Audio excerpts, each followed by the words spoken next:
Tonight, on First at 9 this Saturday the 29th of March 2025.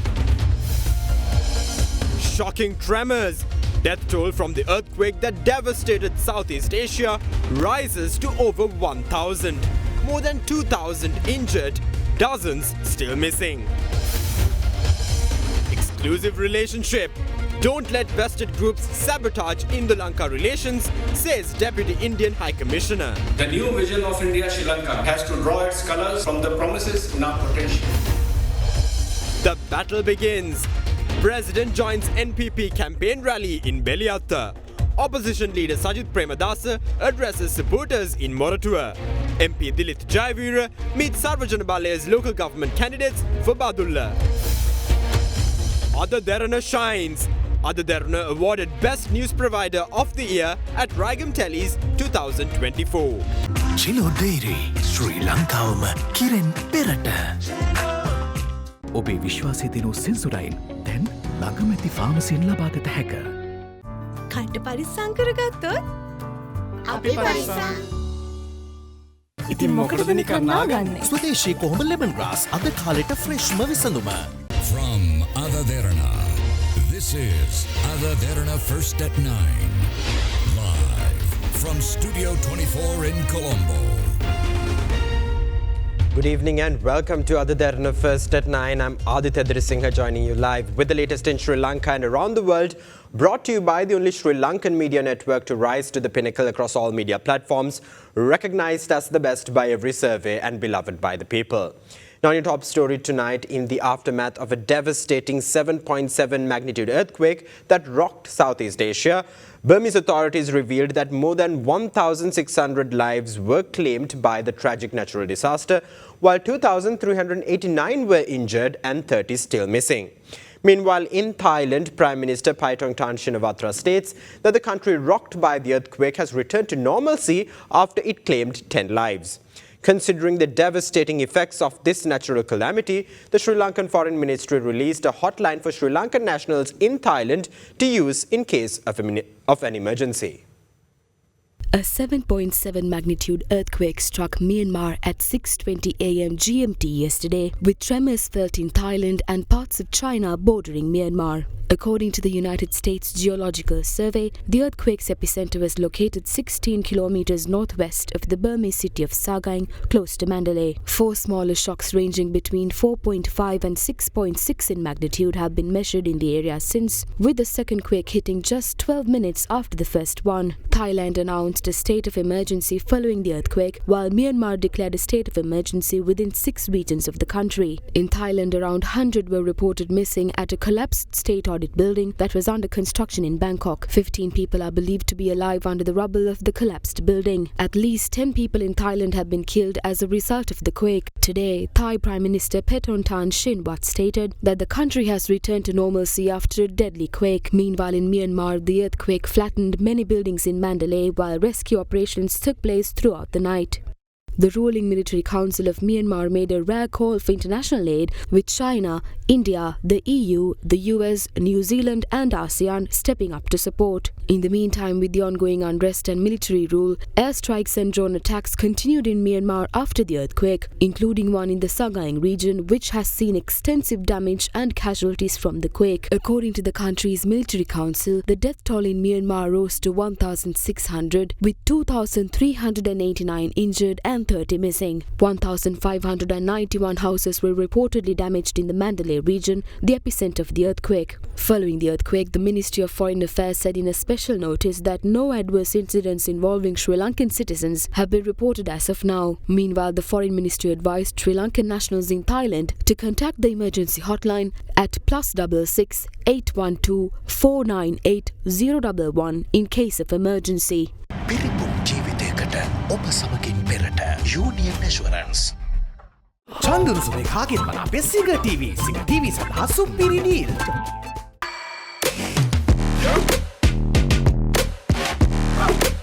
As Indian Prime Minister Narendra Modi's visit to Sri Lanka draws closer, Deputy Indian High Commissioner to Sri Lanka Dr. Satyanjal Pandey says the future of Indo-Sri Lanka relations should be shaped by the shared potential of the two nations. Addressing an event in Colombo, Dr. Pandey emphasized that the two neighbours should not let their relations be affected by actions of vested groups.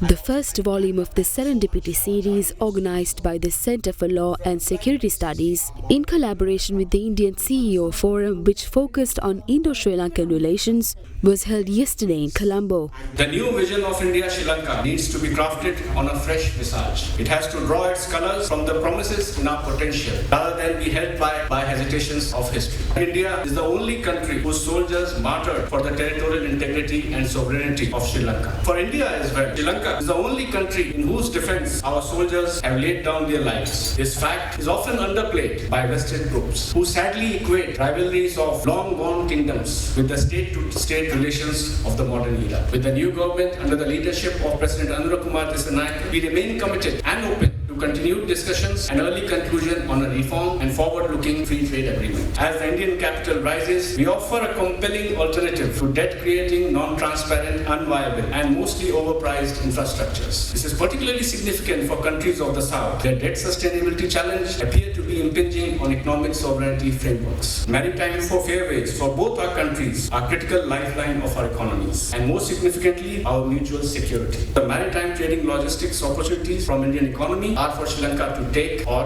I leave it to you. Our ambitious infrastructure expansion would have a multiplier effect in the form of regional interconnectivity and usher deeper linkages with initiatives such as India, Middle East, Europe, Economic Corridor, BBI network and with Sri Lanka. Our renewable energy target of 500 gigawatt by 2030. Therein lies another leverage for Sri Lanka to exploit. We need energy and you have it. There are subtler forces and actors which would challenge our settled security constructs and its framework. The relentless rise of adversarial role played by non-state actors, ideologically driven militant groups confluencing with organized crimes. A peculiar and less studied role is also of non-governmental organizations driven by a complex web of support structures. Narrative building leading to ideology-based civil mobilizations have been seen to impact domestic security and order of some of the countries. The democratization of media and information through social media has also conversely armed vested groups to enable civil chaos in countries.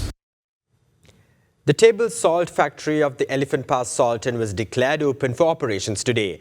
Iodized salt produced at the factory will be made available to the public under the brand Roger Salt. Addressing the opening ceremony of the Salton, Minister of Industries and Entrepreneurship Development Sunil Handunetti asserted that the government aims to commence several development projects such as the Paranthan Chemical Zone project and the development of the Kankasanture port in the near future. Sri Lanka relies on the production of salt at Saltons in Hambantota, Puttalam, Mannar, Elephant Pass and Trincomalee to meet the enormous demand for local salt. According to reports, Sri Lanka consumes about 180,000 metric tons of salt annually. However, this year, salt production reduced drastically. In a bid to pick up Sri Lanka's rate of salt production, the table salt factory at the Elephant Pass salt mine, affiliated to the National Salt Company, was declared open by the Minister of Industry and Entrepreneurship Development Sunil Handunetti. The newly opened salt factory possesses the capacity to produce 5 metric tons of salt per hour. Accordingly, iodized salt produced at the factory will be made available to the public under the brand Roger Salt. ජාතික ජනබලවේගයේ ආණ්ඩුවේ කර්මාන්තයක් හැටියට නිෂ්පාදනයක් හැටියට පළවෙනි නිෂ්පාදනය තමයි. Today we are releasing the National People's Power's first ever product to the general public. The packet of salt is branded as Roger Lunu. Through this we aim to empower the people of the north. We will eradicate poverty and vest the public with the right to generate wealth. We will also commence the Paranthan Chemical Zone project. We are also yet to commence the Export Development Zone projects in Mankulam and Kankasanture. Development of the Kankasanture port is also expected to commence soon. The people of the north must not separate themselves from those of the south to work anymore. We do not have a competition to divide the north and the south. Fast track your career from O levels with eSoft. ඩයිබටසෝල් සීනිවලින් පරිස්සම් වන ඔබට අමතක නොවන පෝෂණය. Kelani wire කිසිගින්නක් නෑ. කිසිගින්නක් නෑ. Kelani fire shield wire. Now, in your election-related updates, Executive Director of the People's Action for Free and Fair Elections, Rohan Hettiarachchi, noted that the late submission of nominations by candidates contesting the upcoming local government elections in several districts, including Kandy and Kilinochchi, may have been the reason behind their rejection. Meanwhile, the Supreme Court yesterday announced that 16 fundamental rights petitions filed against the decision to reject such nominations will be taken up for consideration on the 1st of April.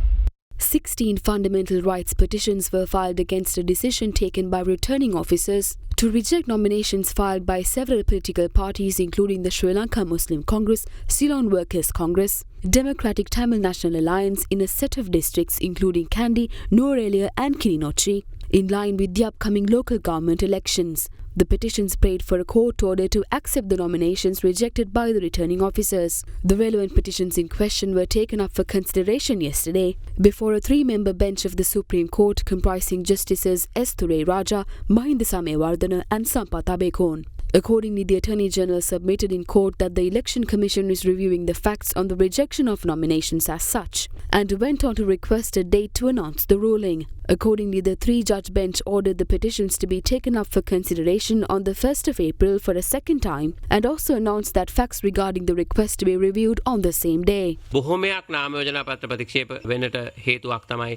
nominations were rejected since they were submitted in the last moment in certain occasions on the last day or within the last 30 minutes, leaving no time for the authorities to examine the papers.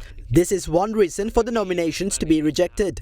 Since there is a legal matter pending in court on this, we will not be able to take any relevant action related to this issue during this election.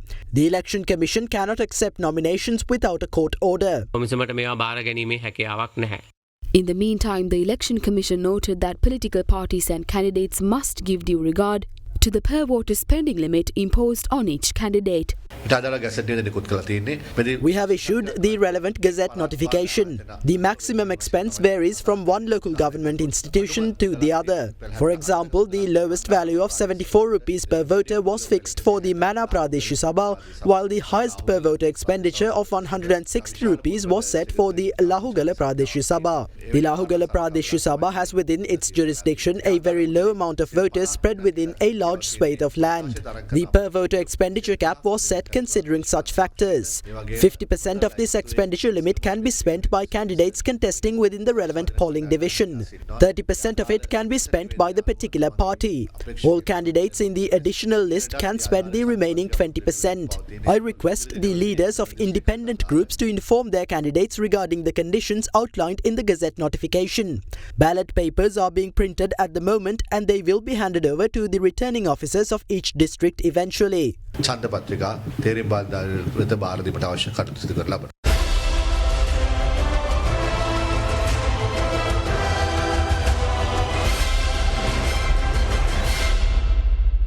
Welcome back. You're joining Ada Derana, Sri Lanka's most trusted news source. Now, President Anrukumara Dissanayake hinted at a heap of new cases being filed in court over fraud and corruption within the next month or two. Speaking at a rally, the President urged the public to confer power of the local governments with the NPP to more efficiently implement the government's agenda in the grassroots.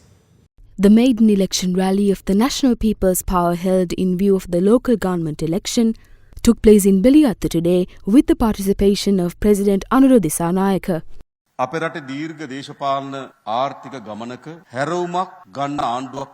After a long and arduous economic journey, a government has formed itself to manifest a turning point in Sri Lanka's journey. We are inspiring significant transformations at the moment. Those who led the country to bankruptcy now claim that they will form a government again. Everyone can dream, but their dreams will forever remain unrealized dreams. We are currently deliberating on how to attract significant direct investments. Our electricity tariffs are too high to attract foreign direct investments. Nevertheless, Sri Lanka will have the lowest electricity tariffs in the region within the next 3 to 4 years. If you want to expedite these government initiatives efficiently, we must secure the majority of local government institutions. We must win all polling divisions and local government institutions.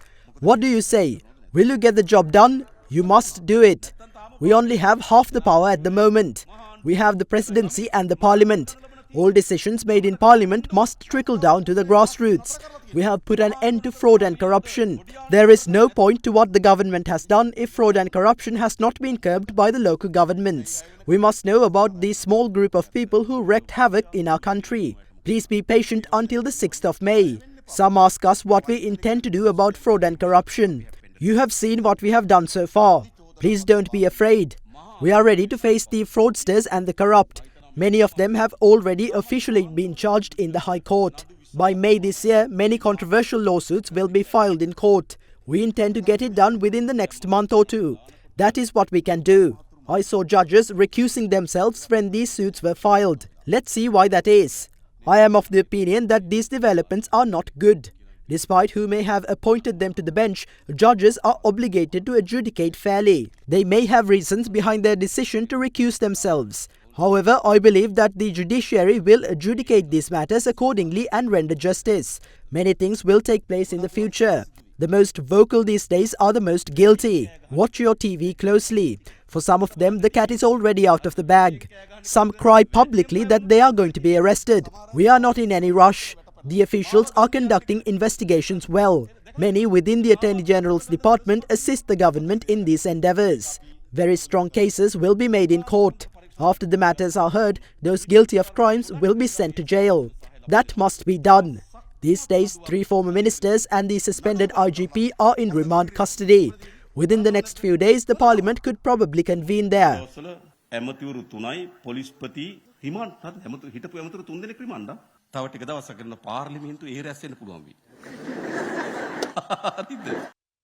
Leader of the opposition Sajith Premadasa claims that 58% of the people who should be provided with the Aswasuma welfare benefits have not been provided with it, while 26% of the people who are not considered to be in poverty are receiving it. The opposition leader made this revelation while addressing an SJB meeting in Moratuwa today. The Sarvajana Balaya held a meeting for its affiliates in the Moratuwa division in view of the upcoming local government elections today. The meeting was held under the patronage of SJB leader and leader of the opposition, Sajith Premadasa.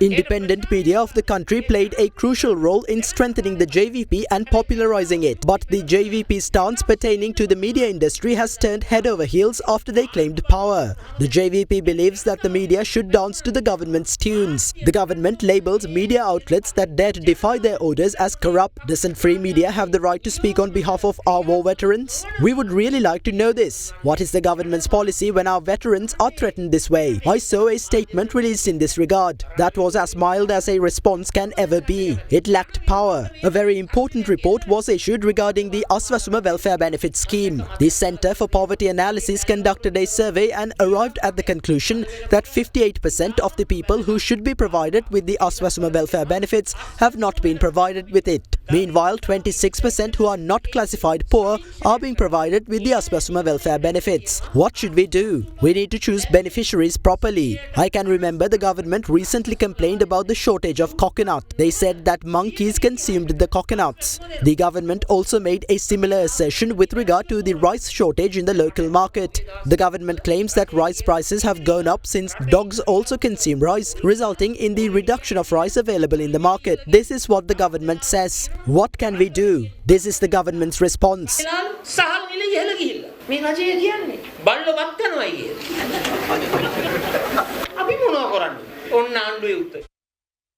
Leader of the Sarvajana Balaya parliamentarian Dilith Jayavira says that corruption which took place in the past still continues under the current government. Addressing a gathering in Badulla today, MP Jayavira urged the ruling party, the National People's Power, to be transparent regarding the party's fund for its parliamentarians. Another edition of the island-wide series of awareness programs conducted by the Sarvajana Balaya in view of the local government polls were held in Badulla today under the patronage of party leader parliamentarian Dilith Jayavira. We are working based on an ideology. We have a correct program and a strategic plan. What we are discussing here is the global economy which enriched countries and a program that we can move forward with, the reality of which you are not not aware of is that the corruption that took place previously still continues. However, we have many reasonable causes to assume that the funds which politicians previously received from corrupt activities are probably now being transferred to a single fund. What happened to the 300 red-flagged containers that were released despite being scheduled to go through the red channel? What if no tariffs were paid for them? However, there is no way to catch the culprit. It is impossible to do so because they have let the funds flow like the Umaoya project. If you take a simple example, a parliamentarian receives 350,000 rupees as their salary, and with additional allowances, I think it is estimated to be around 700,000 to 800,000 rupees. They say they are depositing their salaries to a fund. According to some rumors, I heard they receive an 80,000 rupee allowance. How can they live on 80,000 rupees? What is the presumption? They receive 80,000 rupees and they are supposed to source the remaining amount from somewhere. They can receive it from trade unions and other such sources. However, now they cannot be caught because if they are not engaging with the people of rural areas, one assumes that an enlightened person has been elected to parliament and that they have the ability to live on 80,000 rupees. I think that concealing this 80,000 rupee formula is a punishable offence. They must teach the nation how to live on 80,000 rupees. We must defeat this disingenuous politics.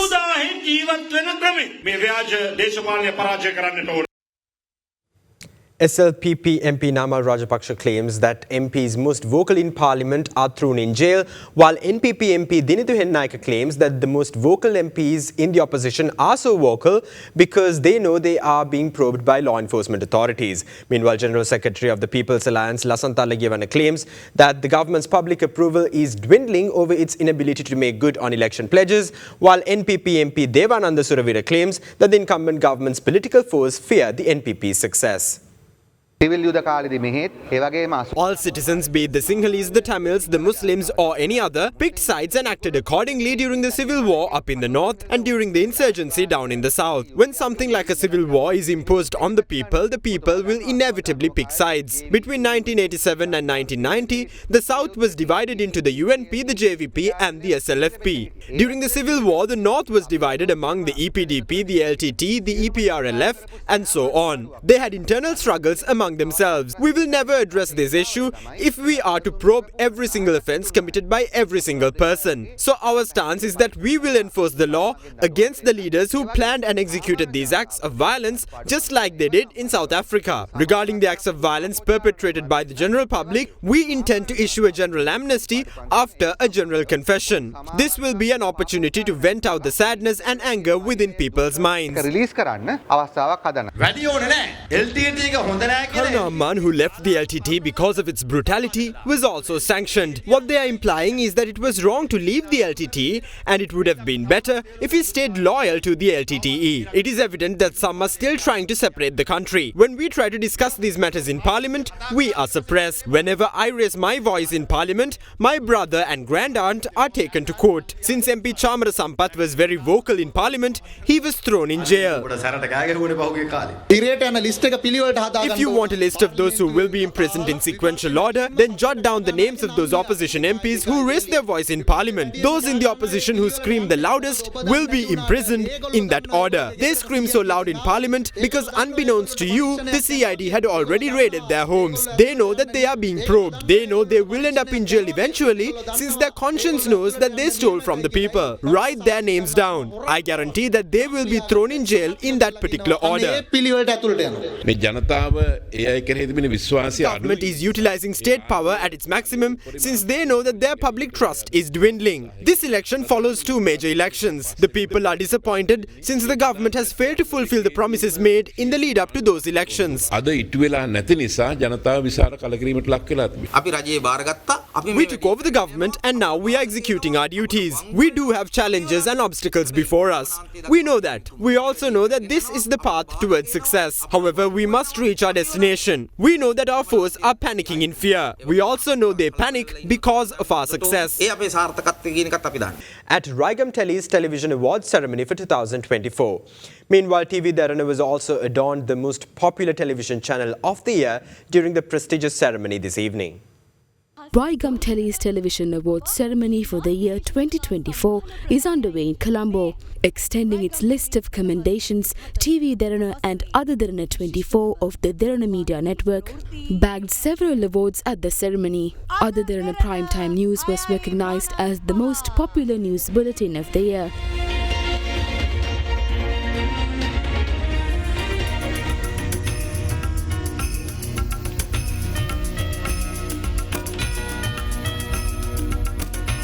Science for Life, aired on Ada Derana 24, won the award for Best Educational Program. Ada Derana නාලිකාවේ විකාශය වූ කේසී සාරංග නිර්මාණය කළ ජීවිතයට විද්‍යාව.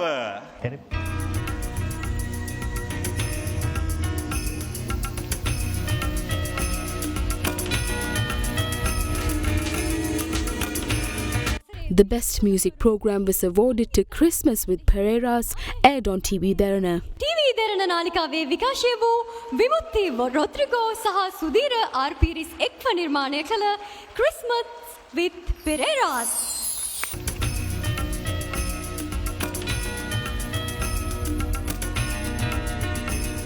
The Best Dubbing Program in 2024 award was presented to TV Derana's Neil Kurumito. TV Derana නාලිකාවේ විකාශය වූ ෂෙහාන් ක්‍රිස්මරින් අනුරාධ සිගේරා සහ මලිත් දුෂ්යන්ත එක්ව නිර්මාණය කළ නිල් කුරුමිට්ටෝ.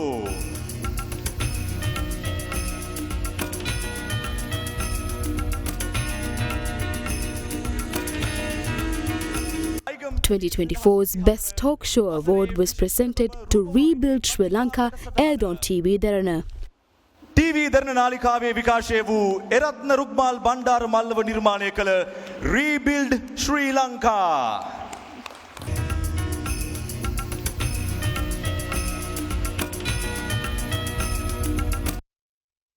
The 70th edition of Manusad Derana's series of medical clinics organized to facilitate early detection of kidney diseases was held today in Anuradhapura with the support of doctors and staff of the Anuradhapura District Kidney Disease Prevention Unit. The clinic was held at the Ulpatavava Aranya Senasana in Galinbinduruvava. Alongside the medical clinics, the Sri Lanka Eye Donation Society conducted eye examinations and provided free spectacles. Manusad Derana also donated necessary equipment for pregnant mothers and sports equipment for school children. Leeson's Hospital Ragama was the main sponsor of the initiative, while HS Institute of Higher Education, Cipla, Aqualife, Meldol and Omron also contributed to this endeavour. Attorney at Law Rajiv Amarasuriya was inducted the 29th President of the Bar Association of Sri Lanka today after being elected the new President at the election held on the 19th of February. Rajiv Amarasuriya previously served as a Secretary of the Bar Association of Sri Lanka and has extensive appellate court practice specializing in public law and various branches of civil litigation including contractual, commercial, property, taxation and banking law. He holds multiple prominent positions across state and private sector institutions, including serving as member of the Governing Board of the Central Bank of Sri Lanka, the Sri Lanka Accounting and Auditing Standards Monitoring Board, and the Standing Committee of the Legal Studies of the University Grants Commission, and as a council member of the University of Colombo. Two individuals, including a police constable attached to the Police Special Protection Division, have been arrested for allegedly assisting suspended IGP Deshapantu Tennekon evade arrest from the 27th of February to the 19th of March. While the police constable is still to be produced before the Mathura Magistrates Court, other individuals arrested today on suspicion of aiding and abetting suspended IGP Tennekon has been released on surety bond of 1 million rupees. That's all the news we have for you tonight. Thank you. Have a great night.